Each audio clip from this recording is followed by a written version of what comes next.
মিষ্টিগুলো কেমন হয়েছে দেখো। সবাইকে কাকিমা লাইফস্টাইলে আরও একবার সবাইকে স্বাগত। তো আজকে হচ্ছে কি বার, সোমবার, সকাল এখন 9টা বাজে। এখন থেকে আমি আর ব্লগটা স্টার্ট করছি। চলো একটু বাজার করতে যাবো, তোমরাও সঙ্গে থাকো, দেখতে থাকো কী কী বাজার করি না করি সারাদিন।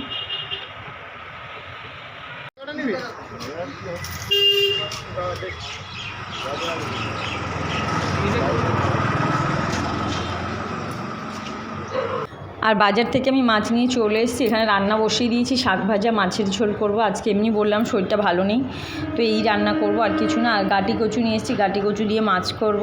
আর এখানে বসে বসে এই যে হাওয়া খাচ্ছে, পাপাই মাঝে মাঝে ক্যামেরা করছিল আর বলছে যাক না তুই একটু কাজ কর, মায়ের তো শরীর খারাপ। ও বলছে আমাকে তো বলছে কিছু করতে হবে না, আমি কি করব বল, বলে ওখানে বসে রয়েছে। আমার শাক ভাজাটা হয়ে গেছে। আর এত ট্রেনের আওয়াজ আসে না, ঠিক করে ভালোভাবে ভয়েসও দেওয়া যায় না, তোমরা সেটা বুঝতেও পারছো। আমার শাক ভাজা হয়ে গেছে, এবার মাছের ঝোলটা বসিয়ে দেব। আর সেইভাবে তোমাদের সামনাসামনি, আর এদিকে আমি মাছ ভাজাও বসিয়ে দিয়েছি। মাছটা ভাজা হতে থাকুক আর ততক্ষণ তোমাদের সঙ্গে একটু গল্প করে নিই। আর বললাম সেমন কিছু রান্না করিনি, আজকে করবও না। মাছ ভাজা হয়ে গেছে, এবার মশলাটা আমি কষিয়ে নিচ্ছি। আর দেখি বিকেলের দিকে কালকের থেকে রান্না রয়েছে, কালকেও সময় পাইনি, দেখলে তোমরা লোকনাথ পুজো ছিল, ওই বাড়িতে গেছিলাম, তাই একটুখানি গোলাপজাম, ওই যে মিষ্টি বলে, হ্যাঁ ওটা বানানোর চেষ্টা করব, দেখি হয় কি না। আর গাটি কচু দিয়ে মাছের ঝোল করব। গাটি কচু কারা কারা খেতে ভালোবাসো বলো। আমি খেতে খুব ভালোবাসি, তোমাদের কাকুও খেতে ভালোবাসে। আর দেখো কাকু একদম দাড়ি কেটে চলে এসছে, আমার কাকু না তোমাদের কাকু, তো আমার কাছে হিরো লাগছে। আর এই যে আমি ভাত খেতে বসে গেছি, ওরা ভাই বোন আগে খেয়ে নিয়েছিল, তোমাদের কাকু আসেনি বলে আমি ওয়েট করছিলাম ওর জন্যে। তো আস্তে দুজনেই ভাত খেতে বসে গেছি। চলো তোমরাও খেয়ে নাও, তারপরে আবার বিকেলে দেখা হচ্ছে। খেয়ে নিয়ে রেস্ট করে তারপরে বিকেলে একেবারে তোমাদের সামনে আসবো। আর সব খেয়ে নিয়ে একটুখানি রেস্ট নেব। তারপরে হচ্ছে ডিপ ফ্রিজে দেখো বরফ জমে গেছিলো অনেকটা, তো আমি ওই বোতাম আছে না পাশে, ওটা যেটা বরফ আইসগুলো গলে যায়, ওই বোতামটা টিপেছি। তারপরে দেখছি যে আইসগুলো গলা শুরু করেছে, সেটা আমি তোমাদের কাকুকে বলতে না বলতে ও চামচ নিয়ে চলে এসছে হাতা নিয়ে বের করার জন্য। তাই আমি বললাম এখনও হয়েছে কি, তারপরে দেখলো যে না হয়নি। তো চলো ওই গোলাপ জামুন বানাবো বললাম তোমাদের দুপুরে, এখন সেটা আজ বানাবো আমি গোলাপ জাম। তো চলো সঙ্গে থাকো, দেখতে থাকো কিভাবে বানাই। কড়াইটা বসিয়ে দিয়েছি, এই যে 1 প্যাকেট দুধ ঢেলে দেবো এর মধ্যে। দুধটা জাস্ট হালকা গরম হবে, তার মধ্যেই আমি সুজি ঢেলে দেবো। খুব বেশি গরম করে যে ফোটানো দুধের মধ্যে সুজি ঢালবো তা না, হালকা হালকা গরম হয়ে যাবে, তার মধ্যে সুজিটা ঢেলে নিয়ে জাস্ট কড়াইতেই ওই নাড়িয়ে গরম করে নেব। তো দেখো আমি ওই 200 গ্রাম সুজির প্যাকেট আছে, আমি বুঝতে পারিনি 200 গ্রাম সুজিতে অনেকটা হয়ে যাবে, আমি অল্প করেই বানাবো ভেবেছিলাম, দেখলাম অনেকটাই হয়েছে।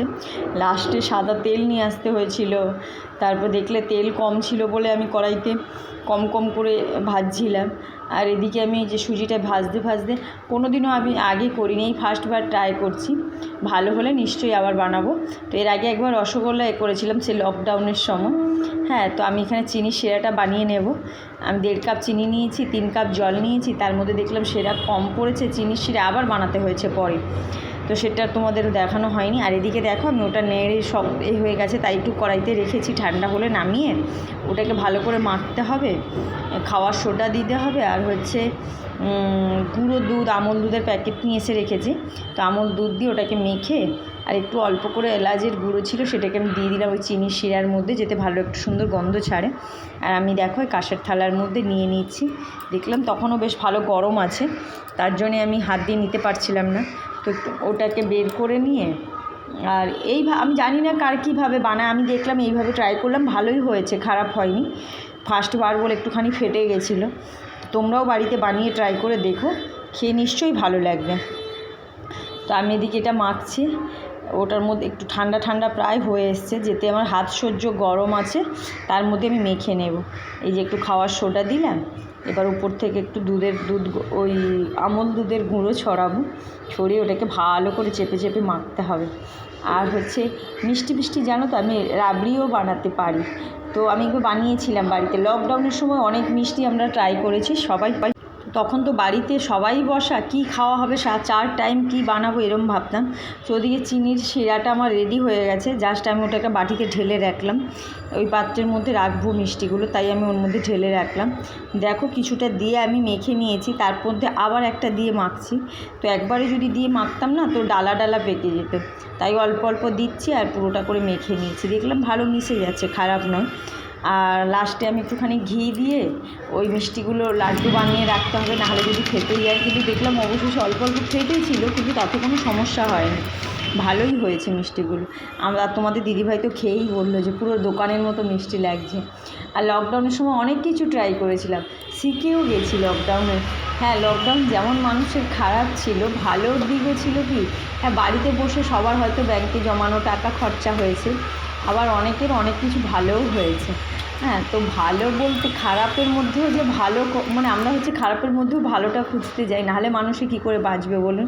তো দেখো আমার পুরোটা মাখা হয়ে গেছে। তারপরে আমি হচ্ছে আর মাখার পর কি সুন্দর থালার থেকে উঠে আসছে। ওটাও আমি চাইলে উঠিয়ে নিতে পারতাম, আমি ভাবলাম অনেকটা মিষ্টি হয়ে যেতে, থাক যতটুকু লেগে রয়েছে থালায় ততটুকু থাক। আর মিষ্টিগুলো যখন বানাচ্ছিলাম দেখতে খুব সুন্দর হয়েছে।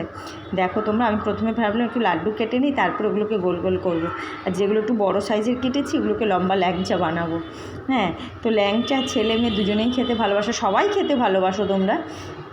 তো দেখো আমার বানানো কমপ্লিট। এগুলোকে জাস্ট আমি তেলে ভাজবো, আর হচ্ছে চিনির শিরা করে রেখেছি ওর মধ্যে দেব।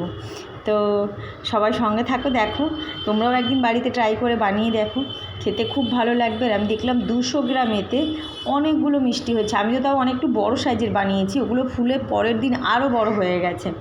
হ্যাঁ, তো আমাকে দুটো পাত্রতে রাখতে ছিল, 35 পিস মতন মিষ্টি হয়েছে। ভাবো তোমরা 200 গ্রামেতে, আর টেস্টেরও ডিফারেন্স কিছুই ছিল না। দোকানের যাই টেস্ট, বাড়ির বানানো তার সেই টেস্ট বরং দোকানের থেকে ভালো এতে বানানো। দোকানের হয়তো কোনো সময় কোনোটাতে কত দিনের তেল আমরা কিছুই জানি না, বা কতটা ওরা মেনটেন করেছে, সব কিছুই। কিন্তু বাড়িতে বানানোটা আমার মনে হয় অনেক বেটার। যাদের ঘরে বাড়িতে আরও ছোটো বাচ্চা আছে, বানিয়ে খেয়ে দেখো, খুবই ভালো লাগবে, খুবই ভালো লাগবে। বেশ টেস্টফুল খাওয়ার হয়েছে। টেস্টফুল বলতে একদম যেটা মানে দোকানের থেকে কোনো কিছু অংশে কম ছিল না। তো তোমরাও সবাই বাড়িতে কিন্তু ট্রাই করো। আমি প্রথমবার ট্রাই করে এত ভালো হয়েছে, জানি না দ্বিতীয়বার তো এই যে ফাটাফুটি দেখতে পাচ্ছি এগুলোও থাকবে না আমার মনে হয়। আমি বুঝতে পারিনি, আরেকটু হয়তো দাপলে ভালো হতো। আমি ভাবলাম হয়ে গেছে। আর চলো এখন ল্যাংচাগুলো আমি ভেজে নিচ্ছি। ল্যাংচাগুলো যেই সাইজে দেখছো সব ফুলে ডবল হয়ে গেছে। দেখা মানে আমি ফ্রিজে পরের দিন বের করে যখন মাম্পুকে দিচ্ছিলাম, মাম্পু বললো খেতে খুব অসাধারণ সুন্দর হয়েছে। তো আমার কাছে এখানে কমপ্লিট বানানো, আর এখনই দেখতে দেখো কত সুন্দর দেখতে হয়েছে না।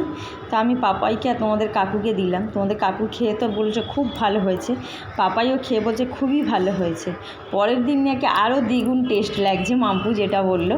তোমরা তো হচ্ছে আমি আর পাপাইকে তোমার বললাম তোমাদের কাকুর জন্যই বের করছি। নিচে ওটা বের করতে গিয়ে অ্যাকচুয়ালি ফেটে গেছে আমার, মানে চামচের লেগে। তো ওটা সকালে যখন নিয়েছিলাম না, তখন দেখলাম অনেকটাই শক্ত হয়ে গেছে। তো আমি তোমাদের কাকুকে আগে দিলাম, পাপাইকে পুরো গোটাটা দেবো বলে। তোমাদের কাকু খেয়ে তো বলছে খুবই ভালো হয়েছে, খুবই ভালো, কোনো ডিফারেন্স নেই দোকানে মিষ্টির দোকানের থেকে কোনো অংশে। তো পাপাইও খেয়ে বলছে খুবই ভালো হয়েছে। এই যে এই ভালো ব্যাপারটা বলেছে, এটাই শুনে সত্যি ভালো লাগে। মিষ্টিগুলো কেমন হয়েছে দেখো।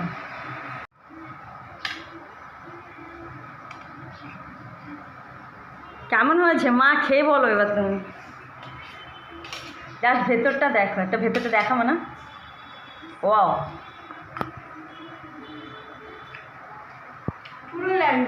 পুরো ল্যাংচা। তাহলে আমি মিষ্টি বানানো শিখে গেছি, তাই তো? আমাকে এবার করে খাওয়াবো। হ্যাঁ, পুরো কিচ্ছু বেফাদ নেই। আর মিষ্টিগুলো ভেতরটা একবার দেখাবো না? জাস্ট হাতে, অসাধারণ হয়েছে। আর সত্যি মানে দেখেও কেন টেস্ট আমি কালকে করেছি, আজকে করিনি। ফ্রিজে রাখার পর ওগুলো ফুলে কি হয়েছে দেখো। দেখো পুরো মনে হচ্ছে না সে কেনা মিষ্টি, মানে কালকে রাতের থেকে এখন বেশি ভালো লাগছে, তাই না?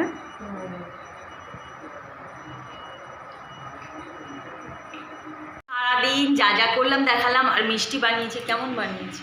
কতবার বলবো ভালো। যতবার জিজ্ঞেস করবো ততবার বলতে হবে ভালো, তবে তো আমার বানানোর ইন্টারেস্ট আরও বেশি বাড়বে, তাই না? তো চলো সবাই সুস্থ থেকো, ভালো থেকো, দেখা হবে নেক্সট কোনো ব্লগে। আজকে এই ব্লগটা আমি এখানেই শেষ করছি। Good night.